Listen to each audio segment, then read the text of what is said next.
मुझे कुछ नहीं बोलना चाहिए। जब कोई तुम्हारे ईश्वर का अपमान करता है और तुम सिर्फ मुस्कुराकर टॉपिक बदल देते हो, जब अन्याय होता है और तुम कहते हो मैं तो न्यूट्रल हूं, तो बेटा सुन, तू न्यूट्रल नहीं है, तू साइलेंट है, और साइलेंस हमेशा सच्चाई के विरोध में गिनती जाती है।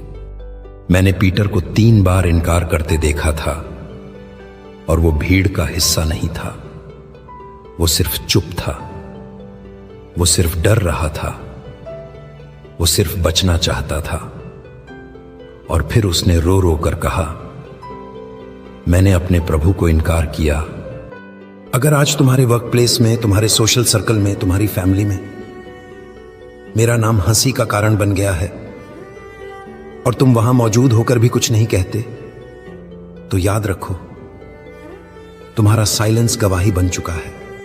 अब मैं तुमसे नहीं कह रहा कि तुम लड़ो, चिल्लाओ या प्रूव करो। मैं तुमसे सिर्फ कह रहा हूं, मेरे साथ खड़े रहो, मुझे स्वीकार करो जैसे मैंने तुम्हें क्रूस पर स्वीकार किया।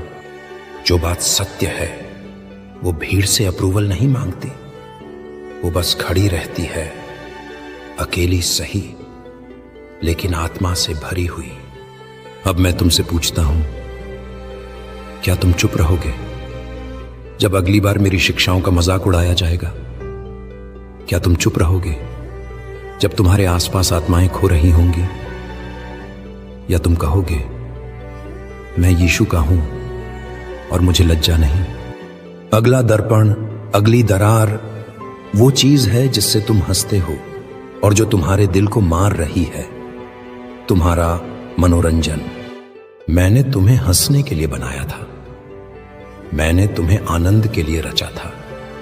मैं चाहता हूं कि तुम्हारा हृदय जीवन से परिपूर्ण हो, पर वह जीवन मेरे स्रोत से आए, पवित्रता से, न कि विकृति से। पर आज मैं देखता हूं कि तुम जिस पर हंसते हो वो तुम्हारी आत्मा को मार रहा है।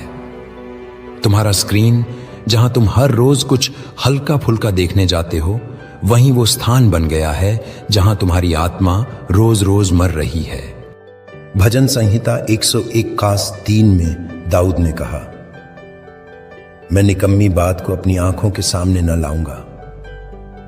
और तुम, क्या तुम सोचते हो कि स्क्रीन पर जो आता है वो सिर्फ मनोरंजन है, या क्या वो आत्मा का द्वार भी है? नेटफ्लिक्स पर जब कोई श्रृंखला आती है जो व्यभिचार,